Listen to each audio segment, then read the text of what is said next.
Item ಯಾವುದೇ ಇರಲಿ try ಮಾಡಿ ಆಚಿ ಚಿಕನ್ ಮಸಾಲಾ. ಪರಿಷತ್ ಫೈಟ್ಗೆ ಬಿಜೆಪಿ ಎನ್ಡಿಎ ಅಭ್ಯರ್ಥಿಗಳ ನಾಮಪತ್ರ ಸಲ್ಲಿಕೆ. ಇನ್ನು ಪರಿಷತ್ ಅಭ್ಯರ್ಥಿ ರಘು ಕೌಟಿಲ್ಯ, ಲಿಂಗರಾಜು ಪಾಟೀಲ್ ನಾಮಿನೇಷನ್ ಅನ್ನ ಮಾಡಿದ್ದಾರೆ. ವಿಧಾನಸೌಧದ ಮೊದಲ ಮಹಡಿಯಲ್ಲಿ ನಾಮಪತ್ರ ಸಲ್ಲಿಸಿದ ಬಿಜೆಪಿ ಕಲಿಗಳು.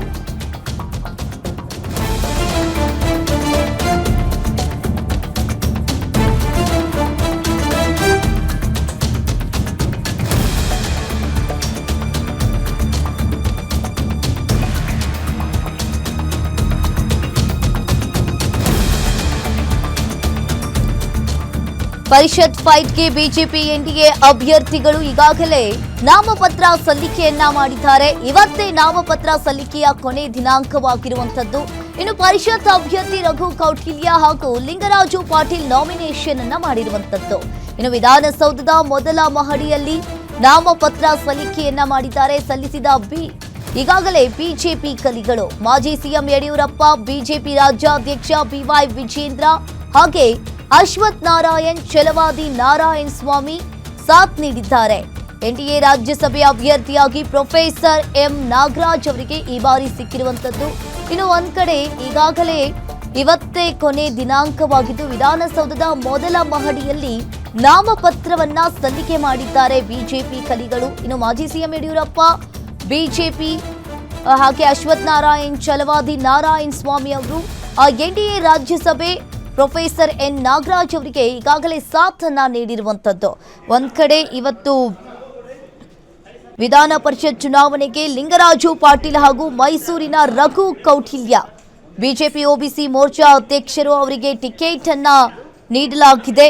ಇನ್ನು ಒಂದ್ ಕಡೆ ಬಿಜೆಪಿ ಹಾಗೂ ಜೆಡಿಎಸ್ ಮೈತ್ರಿಕೂಟದ ಅಭ್ಯರ್ಥಿಯಾಗಿ ಗೋವಿಂದರಾಜ್ ಅವರು ಇವತ್ತು ಕಣಕ್ಕಿಳಿದಿದ್ದಾರೆ. ಇನ್ನು ನಾಮಪತ್ರ ಸಲ್ಲಿಕೆಗೆ ಇವತ್ತೇ ಕೊನೆ ದಿನಾಂಕ.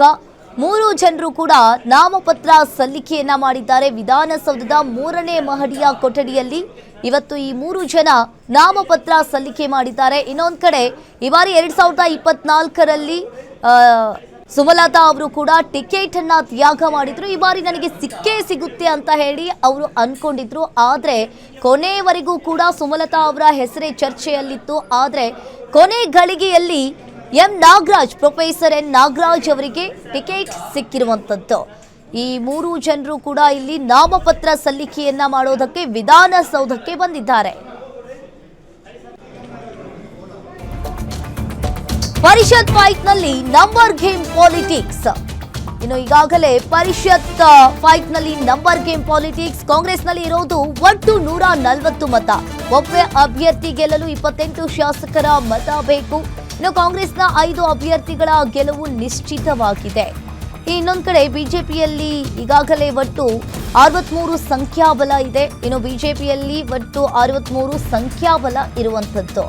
ಇನ್ನು ಒಂದ್ ಕಡೆ 56 ಶಾಸಕರು ಓಟನ್ನ ಹಾಕಿದ್ರೆ ಇಬ್ಬರ ಗೆಲುವು ಇಲ್ಲಿ ನಿಶ್ಚಿತವಾಗುತ್ತೆ. ಬಿಜೆಪಿಯ ಹೆಚ್ಚುವರಿ 7 ಮತಗಳು ಜೆಡಿಎಸ್ಗೆ ಶಿಫ್ಟ್ ಆಗುವ ಚಾನ್ಸಸ್ ಇದೆ. ಜೆಡಿಎಸ್ ಜೊತೆ ಬಿಜೆಪಿ 7 ಶಾಸಕರು ಸೇರಿದ್ರೆ 25 ಮತಗಳು ಸಿಗುತ್ತೆ. ಆಗ ಜೆಡಿಎಸ್ ಅಭ್ಯರ್ಥಿ ಗೆಲ್ಲಲು ಬೇಕು ಇನ್ನು 3 ಓಟ್ ಬೇಕಾಗುತ್ತೆ. ಹಾಗಾದ್ರೆ ಕಾಂಗ್ರೆಸ್ನವರು 28ರ ಬದಲು 4ಗೆ 29 ಓಟ್ ಹಾಕಿದ್ರೆ ಜೆಡಿಎಸ್ಗೆ ಪ್ಲಾನ್ ಇದು. ಇನ್ನು ಕಾಂಗ್ರೆಸ್ ಶಾಸಕರ ಓಟ್ ಅಸಿಂಧು ಆದ್ರೆ ಜೆಡಿಎಸ್ ಜಯ ಗ್ಯಾರಂಟಿ ಅನ್ಬಹುದು. ಕಾಂಗ್ರೆಸ್ನ 2-3 ಶಾಸಕರು ಜೆಡಿಎಸ್ಗೆ ಓಟ್ ಹಾಕಿದ್ರೆ ಗೋವಿಂದರಾಜು ಗೆಲುವು ಫಿಕ್ಸ್ ಅಂತ ಹೇಳಲಾಗ್ತಾ ಇದೆ. ಹಾಗಾದ್ರೆ ಈಗ ಕಾಂಗ್ರೆಸ್ನಲ್ಲಿ ಒಟ್ಟು ಈಗಾಗಲೇ ಪರಿಷತ್ ಫೈಟ್ ನಲ್ಲಿ ನಂಬರ್ ಗೇಮ್ ಪಾಲಿಟಿಕ್ಸ್ ಕೂಡ ಶುರುವಾಗಿರುವಂತದ್ದು. ಒಂದ್ ಕಡೆ ಬಿಜೆಪಿ ಹಾಗೂ ಜೆಡಿಎಸ್ ಕೂಡ ಈಗಾಗಲೇ ಮಾಸ್ಟರ್ ಪ್ಲಾನ್ ಅನ್ನ ರೆಡಿ ಮಾಡ್ಕೊಂಡಿದ್ದಾರೆ. ಮಾಸ್ಟರ್ ಪ್ಲಾನ್ ರೆಡಿ ಮಾಡಿಕೊಂಡು ಎನ್ಡಿಎ ಅಭ್ಯರ್ಥಿ ಗೋವಿಂದರಾಜ್ ಅವರನ್ನ ಕಣಕ್ಕಿಳಿಸಿದ್ದಾರೆ. ಇನ್ನೊಂದು ಕಡೆ ಕಾಂಗ್ರೆಸ್ನಲ್ಲಿ ಒಟ್ಟು 140 ಮತಗಳಿದ್ದಾವೆ. ಒಬ್ಬ ಅಭ್ಯರ್ಥಿ ಗೆಲ್ಲಲು ಜಸ್ಟ್ ಇಲ್ಲಿ 28 ಶಾಸಕರ ಮತ ಬೇಕು. ಇದು ಹೋಗೋದು ನೀವು ಕೇಳಿದ್ರೆ ನೀವು ಇರೋಂಥ ಕೊರತೆ ಮತಗಳನ್ನ ಹೇಗೆ ಕ್ರೋಢೀಕರಿಸ್ತೀರಿ ಅಂತ. ಆ ಕೊರತೆ ಕಾಂಗ್ರೆಸ್ಗೂ ಸಹ ಇದೆ. ಅವ್ರು 28ರ ಬದಲು 29 ಹಾಕ್ಕೊಂಡಾಗ ಅವ್ರಿಗೂ 4 ಮತಗಳು ಕೊರತೆ ಆಗುತ್ತೆ. ನಮಗೆ 20-28 ಹಾಕ್ಕೊಳ್ಳೋದ್ರಿಂದ ನಮಗೆ 2 ಮತಗಳು ಕೊರತೆ ಇರೋದ್ರಿಂದ ಆ ಕೊರತೆಯನ್ನು ನಾವು ಆತ್ಮಸಾಕ್ಷಿ ಮತಗಳ ಥರ ಪರಿಗಣನೆ ಮಾಡ್ತೀವಿ. ನಮ್ಮ ಶಾಸಕರನ್ನ ನಾವು ಮಿತ್ರ ಶಾಸಕರನ್ನ ನಾವು ಮದುವೆ ಮಾಡ್ತೀವಿ. ಆ ಮತಗಳು ನಮಗೆ ಬರುತ್ತೆ ಅನ್ನೋ ನಂಬಿಕೆ ನಮಗಿದೆ. ಸರ್ ಬಿಜೆಪಿ ಅವರು 28 ಹಾಕೊಂಡ್ರೆ ನಿಮಗೇನು ಮತಗಳು 2 ಮತಗಳು ಮಾತ್ರ ಕೊರತೆ ಆಗುತ್ತೆ. ಬಿಜೆಪಿ ಅವರು 29 ಮತ ಹಾಕೊಂಡ್ರೆ ಮತ್ತೆ ನಿಮಗೆ 4 ಮತಗಳು ಕಡಿಮೆ ಆಗುತ್ತೆ. ಅದ್ರ ಬಗ್ಗೆ ನಾವು ಚರ್ಚೆ ಮಾಡಿದ್ದೀವಿ. 28 ಮತಗಳನ್ನ ನಾವು ಹಾಕ್ಕೊಂಡಾಗ ಇದು ನಮ್ಗೆ ಯಾವ ರೀತಿ ಆತ್ಮಸಾಕ್ಷಿ ಮತಗಳು ಯಾವ ರೀತಿ ನಾವು ಕ್ರೋಢೀಕರಿಸ್ಬೋದು ಅನ್ನೋದನ್ನು 13ನೇ ತಾರೀಕು ನಂತರ ಅದ್ರ ಬಗ್ಗೆ ನಮ್ಮ ನಾಯಕರು ನಾವೆಲ್ಲ ಚಿಂತನೆ ಮಾಡ್ತೀವಿ. ನನಗೊಂದು ಆಶಾಭಾವನೆ ಇದೆ, ಕಾಂಗ್ರೆಸ್ನವರು 5ನೇ ಅಭ್ಯರ್ಥಿನ ಹಾಕಿ ಆ ರಿಸ್ಕ್ನ ಹೊರತು. ಕಾಂಗ್ರೆಸ್ಸಲ್ಲೂ ನಿಮಗೆ ಸ್ನೇಹಿತರಿದ್ದಾರೆ, ಆ ಮತಗಳು ಬರ್ತವನ್ನೋ ವಿಶ್ವಾಸ ಇದೆಯಾ? ಆತ್ಮಸಾಕ್ಷಿ ಇದೆ ಸರ್, ವಿಶ್ವಾಸ ಇದೆ. ನನಗೆ ಅಲ್ಲಿವರೆಗೂ ಇದು ಹೋಗೋದಿಲ್ಲ ಅನ್ನೋ ಭಾವನೆ ಇದೆ. 5ನೇ ಅಭ್ಯರ್ಥಿನ ನಾವು ಕಾಂಗ್ರೆಸ್ಸು ಇಳಿಸದೇ ಹೋದಾಗ ಅಲ್ಲಿವರೆಗೂ ಪ್ರಶ್ನೆನೇ ಹೋಗೋದಿಲ್ಲ. ನಮಗೂ ಕೆಲಸ ಕೆಡುತ್ತೆ, ಅವ್ರಿಗೂ ಕೆಲಸ ಕೆಡುತ್ತೆ. ಯಾವುದೇ ಪಕ್ಷಕ್ಕಾಗಲಿ ಒಂದು ಮತ ಆ ಕಡೆ ಈ ಕಡೆ ಆದರೂ ಸಹ ವ್ಯತಿರಿಕ್ತ ಪರಿಣಾಮ ಆಗುತ್ತೆ. ಅಲ್ಲಿವರೆಗೂ ಅವರು ಸಹ ಅವಕಾಶ ಕೊಡಲ್ಲ ಅಂತ ಭಾವಿಸಿದ್ದೀವಿ. ನಮ್ಮ ಸ್ನೇಹಿತರಲ್ಲಿ ಏನಿದ್ದಾರೆ, ನಾವು ನೋಡಿ ನಾವೇ ಹೇಳ್ತಿದ್ವಿ 2 ಮತ ಕೊರತೆ ಇದೆ ಅಂತ. ಕೊರತೆ ಇದ್ದಾಗ ನಾವು ಸೋತರೂ ನಮಗೇನು ಬೇಜಾರೇನಿಲ್ಲ, ಗೆದ್ದರೆ ನಮಗೊಂದು ಸಂತೋಷ. ನಮಗೂ ಒಂದು ಬಿಟ್ಕೊಟ್ರಪ್ಪ ಕಾಂಗ್ರೆಸ್ ಅವರು, ಚುನಾವಣೆಗೆ ಹೋಗಿಲ್ಲ, ಸಹಕರಿಸಿದ್ದಾರೆ ಅನ್ನೋ ಒಳ್ಳೆಯ ಭಾವನೆ ನಮಗಿರ್ತದೆ. ಮುಂದಿನ ದಿವಸ ಸಂಬಂಧಗಳು ಕೂಡ ಚೆನ್ನಾಗಾಗುತ್ತೆ. ಆ ಒಂದು ನಂಬಿಕೆ ನಮಗಿದೆ. ನೀವು ಕೇಳಿದರೆ ನೀವು ಇರೋಂಥ ಕೊರತೆ ಮತಗಳನ್ನ ಹೇಗೆ ಕ್ರೋಢೀಕರಿಸ್ತೀರಿ ಅಂತ. ಆ ಕೊರತೆ ಕಾಂಗ್ರೆಸ್ಗೂ ಸಹ ಇದೆ. ಅವ್ರು 28 ಬದಲು 29 ಹಾಕ್ಕೊಂಡಾಗ ಅವ್ರಿಗೂ 4 ಮತಗಳು ಕೊರತೆ ಆಗುತ್ತೆ.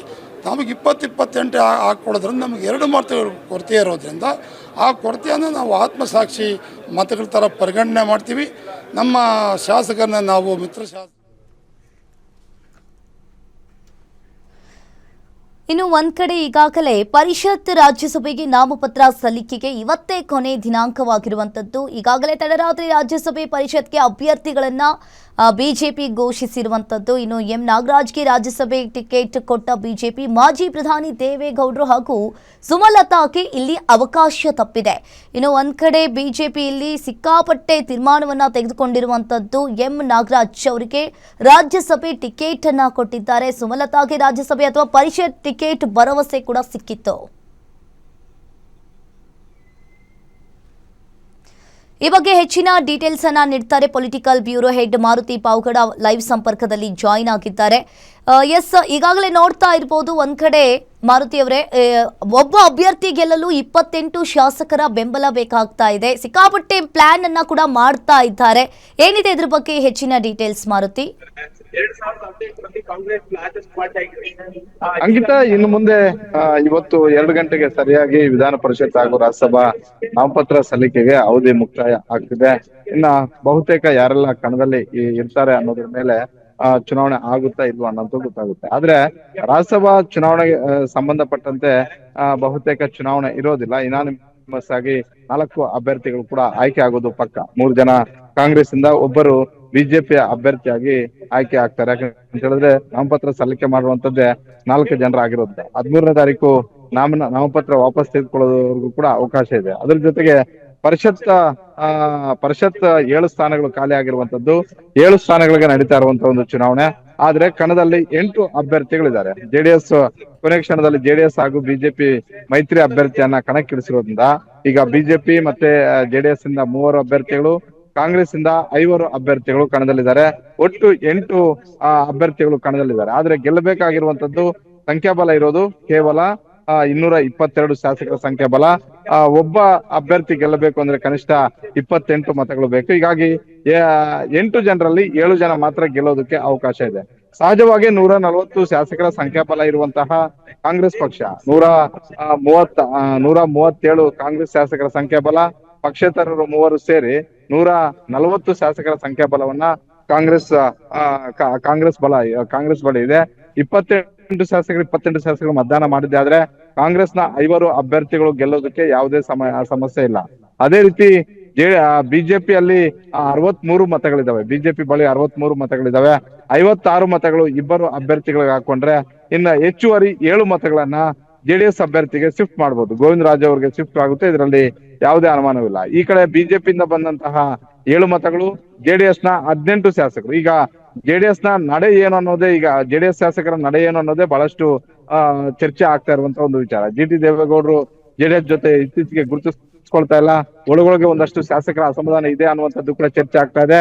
ಹೀಗಾಗಿ 18 ಜನ ಶಾಸಕರು ವೋಟ್ ಹಾಕಿದ್ದೆ. ಆದ್ರೆ ಬಿಜೆಪಿ 7 ಜನ ಶಾಸಕರು ಕೂಡ ಓಟ್ ಹಾಕ್ತಿದ್ದೆ ಆದ್ರೆ ಅಲ್ಲಿಗೆ 25 ಮತಗಳು ಜೆಡಿಎಸ್ ಅಭ್ಯರ್ಥಿಗೆ ಬರ್ತವೆ. ಜೊತೆಗೆ ಜೆಡಿಎಸ್ ಅವರು ಕೇಳ್ತಿರೋದು ಏನಂತ ಹೇಳಿದ್ರೆ ಕಾಂಗ್ರೆಸ್ ಅವರು ನಮಗೆ ಓಟ್ ಹಾಕ್ಬೋದು ಅನ್ನುವಂತ ಒಂದು ಲೆಕ್ಕಾಚಾರದಲ್ಲಿ ಮಾತಾಡ್ತಾ ಇದ್ರೆ ಅದು ಬಹಳಷ್ಟು ಕಷ್ಟ. ಯಾಕಂತ ಹೇಳಿದ್ರೆ ಈಗಷ್ಟೇ ಅಧಿಕಾರವನ್ನ ಪದಗ್ರಹಣ ಮಾಡಿರುವಂತಹ ಮುಖ್ಯಮಂತ್ರಿ ಡಿ.ಕೆ. ಶಿವಕುಮಾರ್ ಅವ್ರಿಗೆ 5ರನ್ನ ಗೆಲ್ಲಿಸ್ಕೊಳ್ಳೇಬೇಕಾಗಿರುವಂತ ಒಂದು ಪರಿಸ್ಥಿತಿಯಲ್ಲಿ ಇದ್ದಾರೆ.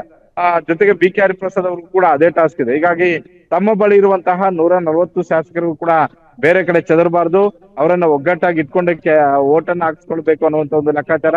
ಸಾಧ್ಯವಾದ್ರೆ ಜೆಡಿಎಸ್ ನ ಕೆಲ ಶಾಸಕರ ಮತವನ್ನು ಕೂಡ ಸೆಳಿಬೇಕು ಅನ್ನುವಂತ ಒಂದು ಲೆಕ್ಕಾಚಾರದಲ್ಲಿ ಡಿ.ಕೆ. ಶಿವಕುಮಾರ್ ಮತ್ತೆ ಬಿ.ಕೆ. ಹರಿಪ್ರಸಾದ್ ಸೇರಿದಂತೆ ಹಲವು ಕಾಂಗ್ರೆಸ್ ನಾಯಕರು ಇರುವಂತದ್ದು. ಹೀಗಾಗಿ ಒಬ್ಬ ಅಭ್ಯರ್ಥಿ ಗೆಲ್ಲೋ ವಿಚಾರದಲ್ಲಿ ಬಹಳಷ್ಟು ಪೈಪೋಟಿ ಏರ್ಪಡೋದ್ರಲ್ಲಿ ಯಾವುದೇ ಅನುಮಾನವೂ ಕೂಡ ಇಲ್ಲ. ಒಂದು ವೇಳೆ ಯಾರಾದ್ರೂ ಅಸಿಂಧು ಮತಗಳು ಆಗಿದ್ರೆ ಆದ್ರೆ ಅದರ ಲಾಭ ಜೆಡಿಎಸ್ ಗಾದ್ರೂ ಕೂಡ ಆಶ್ಚರ್ಯ ಇಲ್ಲ ಅಂಕಿತ. ಥ್ಯಾಂಕ್ ಯು ಮಾರುತಿ ನಿಮ್ಮೆಲ್ಲ ಮಾಹಿತಿಗೆ.